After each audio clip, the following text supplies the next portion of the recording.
keep it as is and just add the wheel weights. It gives us a little bit of stability here. And so I didn't put loader arms on the Deutz. Oh, sorry, I didn't put weight on the Deutz, but the Deutz is quite a heavy tractor, so it kind of works okay for the stuff we're lifting, which is typically one bale or a pallet. And normally I'm using the old telly truck for the pallet, so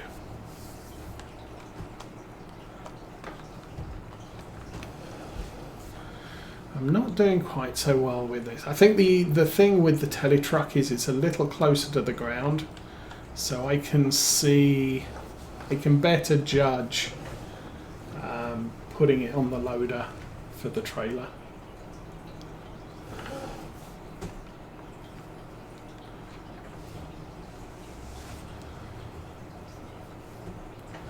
But still, it's we seem to be doing okay from the cab view.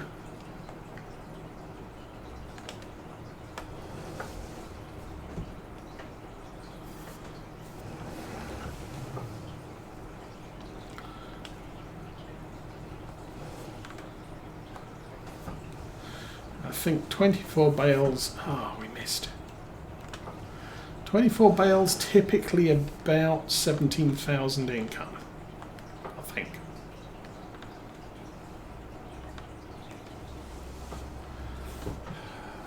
Okay then, let's oh, this could be trouble.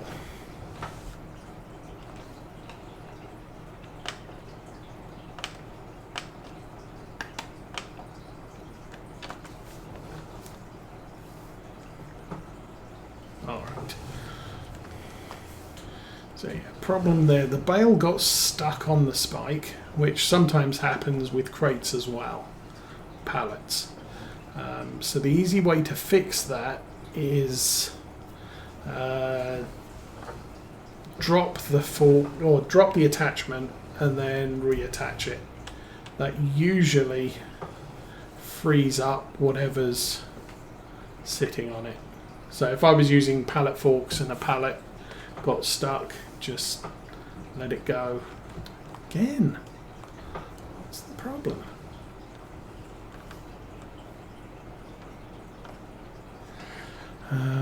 So drop the pallet fork, reattach it, and that should free the bale to just slide off.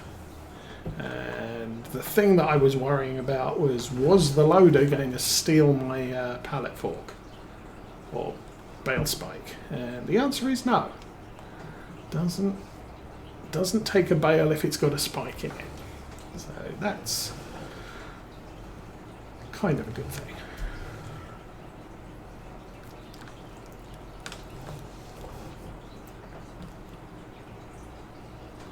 Because otherwise I would have had to come away from the detection area of the bale collector, drop that on the floor, reconnect it, and then try again. Now that should just slide off.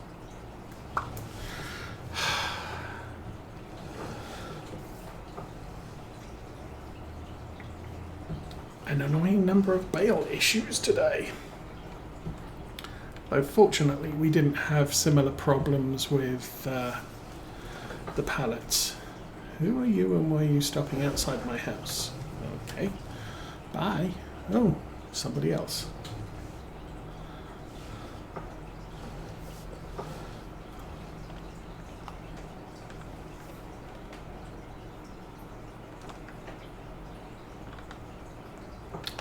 Come on, seriously, play nice.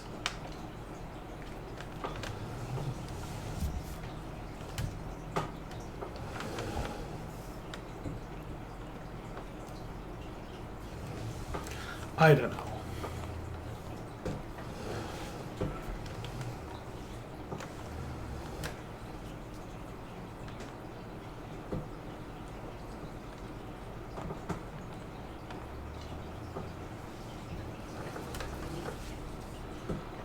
and stuff, but how am I doing here? We're up to, this will be number 9.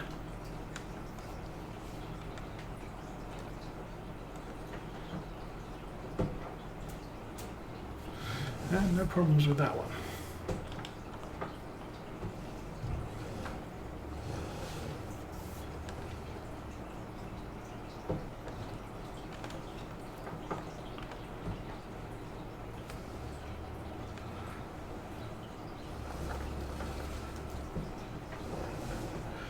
Still hoping my choice of just upgrading this to a 125 isn't going to come back and bite me later. Oh look.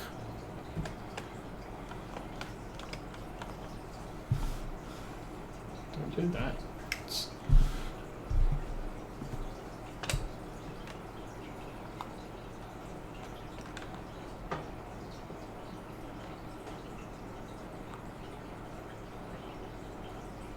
Yeah, maybe it's me and positioning on the collector arm.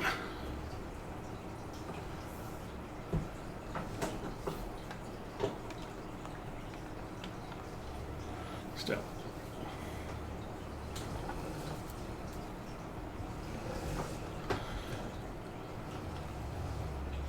Pretty sure we have more than 24, and most of the time I'll create a full collector load and then just put the remainder in the cow shed. Not that the cow shed needs it, but yeah, hey.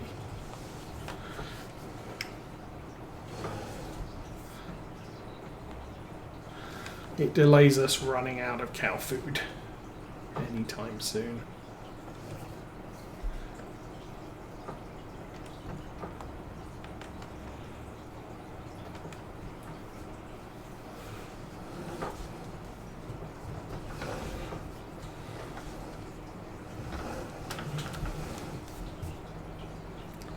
Try and approach from the front, see if that makes a slight bit of difference.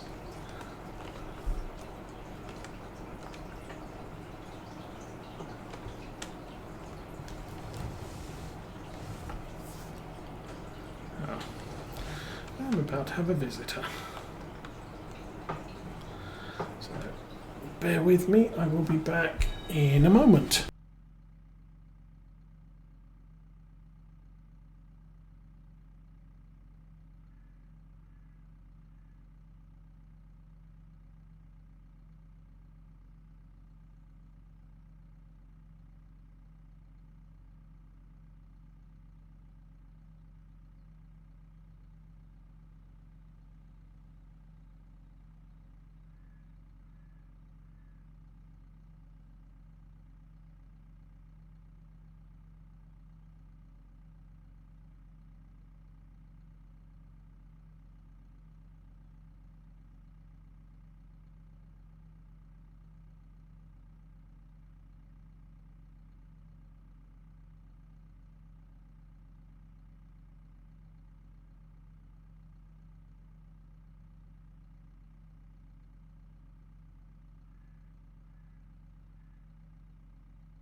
Well, there you go.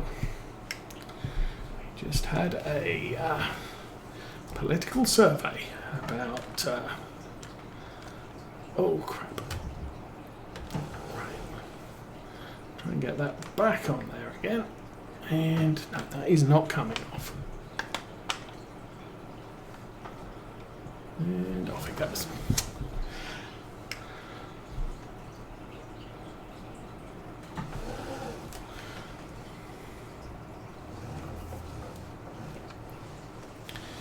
yeah,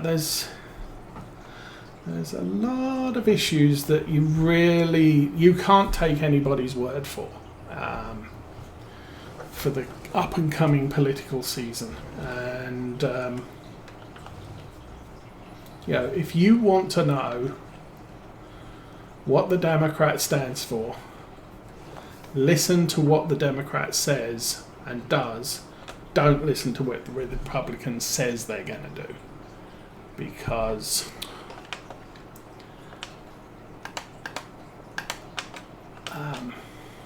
it's typically, they're spinning it in the worst possible light.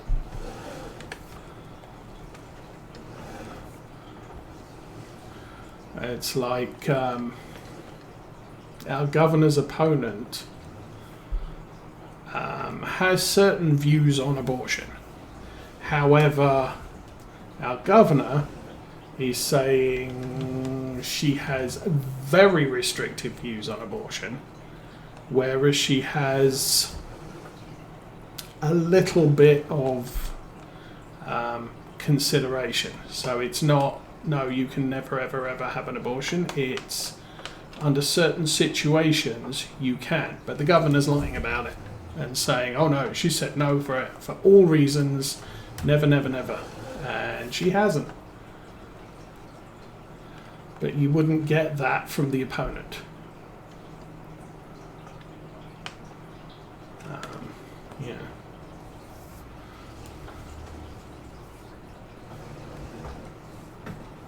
If you want to know what someone believes, ask them. Don't ask their opponent.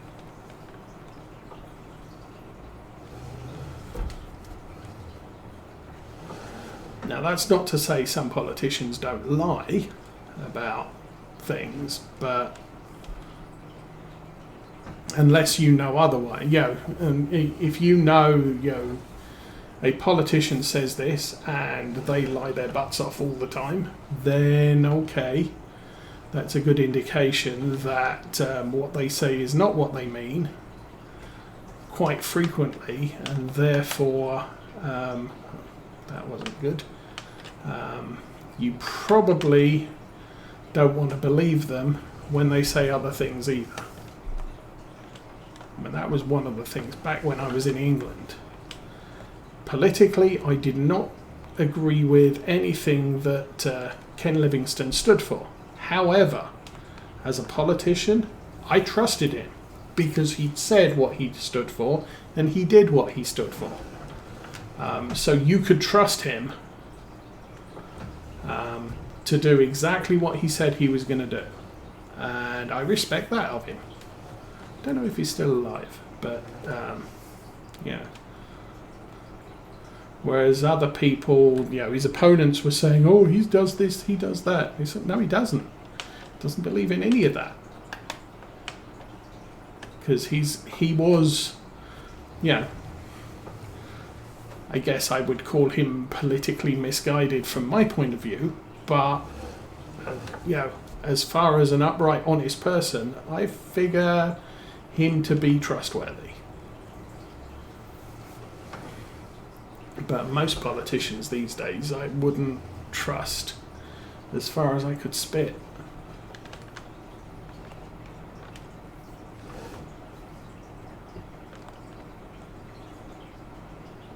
So sure, I'll beat your brochure, but you really have to prove to me that you mean what you say.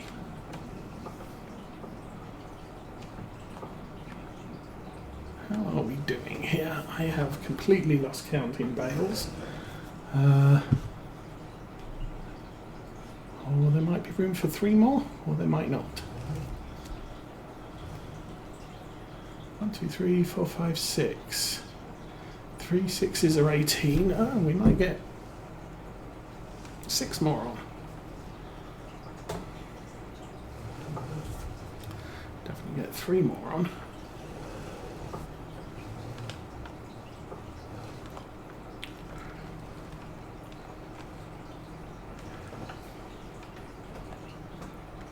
So I guess I was mentioning about that grass field we just planted is going to need fertilizing and quick spot and spray or spot spray for the weeding. However,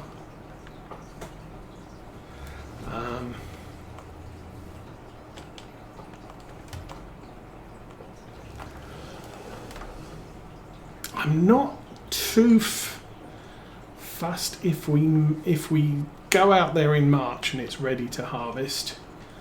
Then I'm just going to say, well, okay, fine, we'll harvest it, and we'll accept the results of that, because it's going to affect our environmental score. It's going to affect the it's going to affect the yield. But since at the moment all we're doing is we're making silage bales to sell, the difference between, I've created 24 silage bales and 25 silage bales, not really that big a deal, I don't think.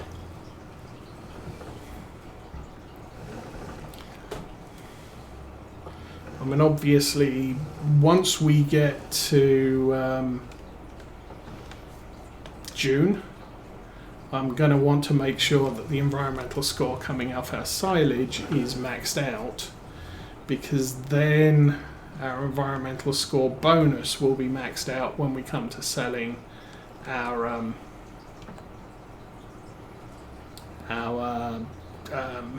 grains.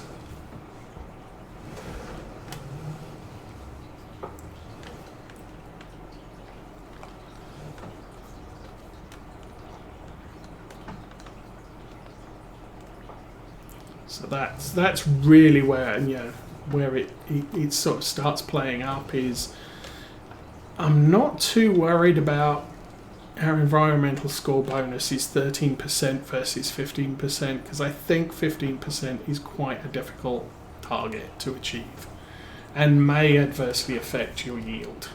But if we can boost the numbers to a certain amount, then I'm happy to work with the system and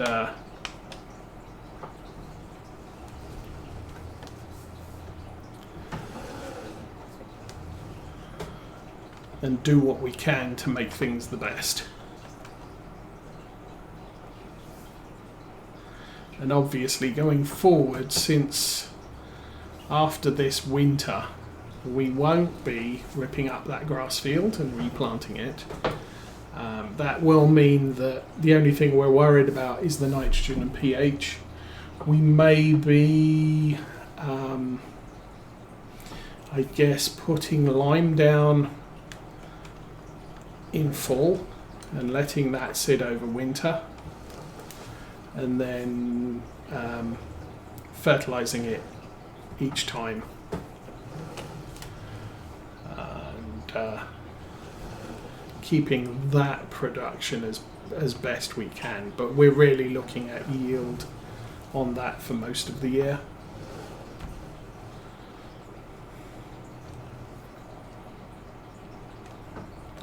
But then again, this whole, you got 15% bonus selling your product for £5,000 after harvesting 10,000. It's sort of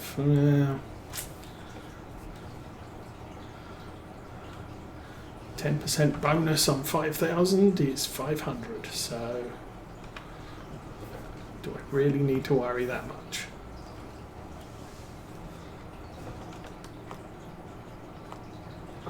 And one more.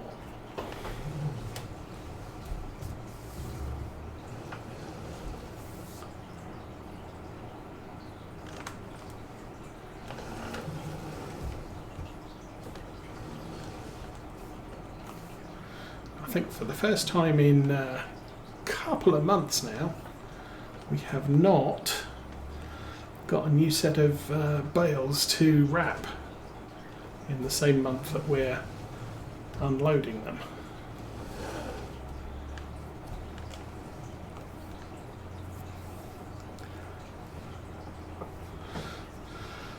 Although that said, our second grass field, which we were creating them from, is not being used for that purpose anymore.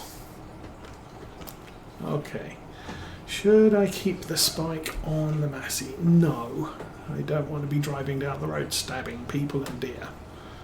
That's probably going to get us noticed.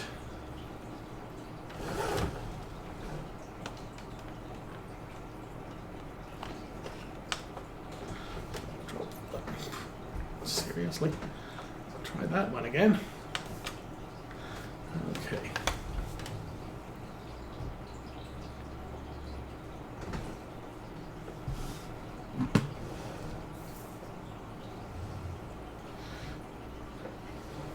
So again, I think what I might do, well, we don't really have the money for it right now.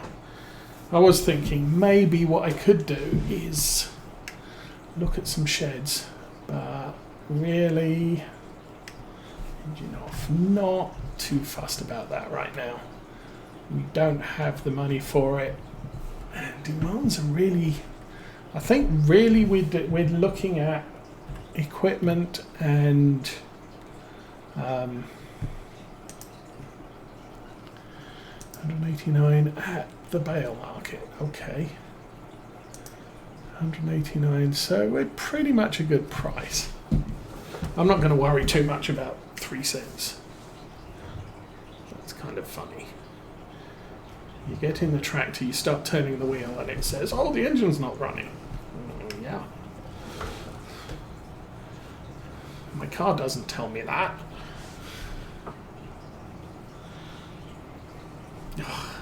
What are we stuck on? Oh. Yeah, that. Completely forgot about the pickup.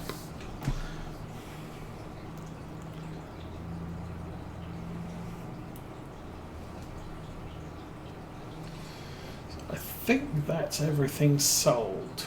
What I may do, we'll drop off the bales and we'll swing by the flour mill, see how much flour we've got sat there.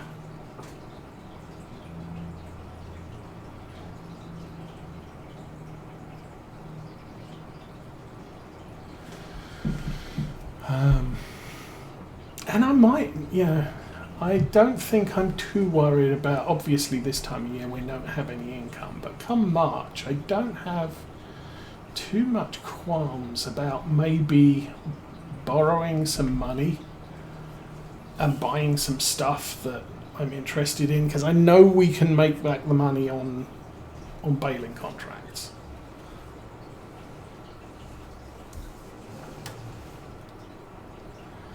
So yeah, stuff I'm thinking about is a tanker for milk, and what else is there? Tanker for milk.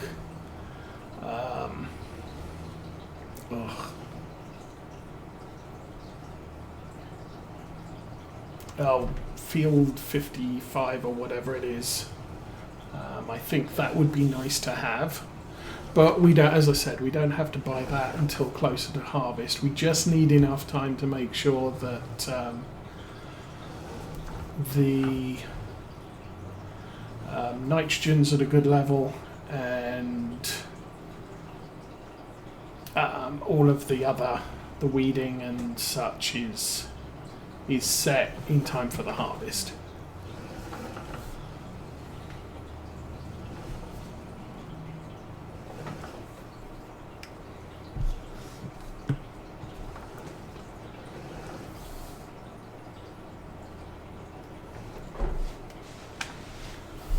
So sprayers, I am thinking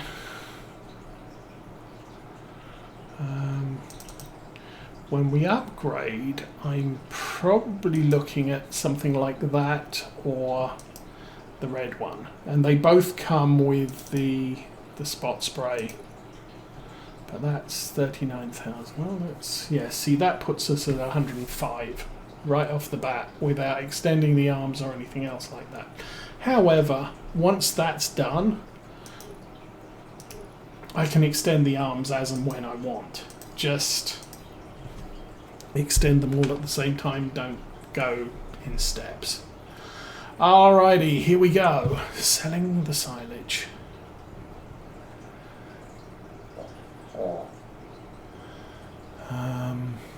Actually, that's not bad. 34,000 plus 4,500, so yeah, nearly 40,000. You know what? I would say that's not too bad. So that's income every 2 months off our field.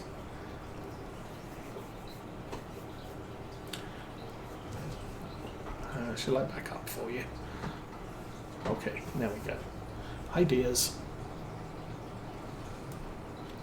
We'll go and have a look at the flour production. Then I think we will call it a day. We will probably return. I don't know if I'm going to come back in January or February, because there's not going to be much in the way of contracts. There's not going to be much in the way of stuff in the farm to do other than selling tomatoes and whizzing through the months. So we have 6 and 12,000 in store, or 5, 6.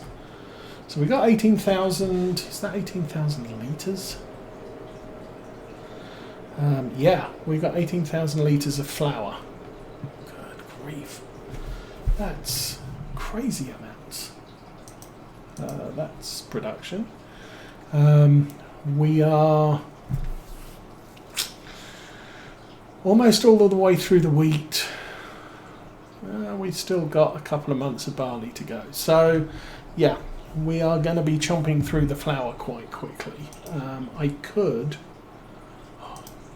sell flour.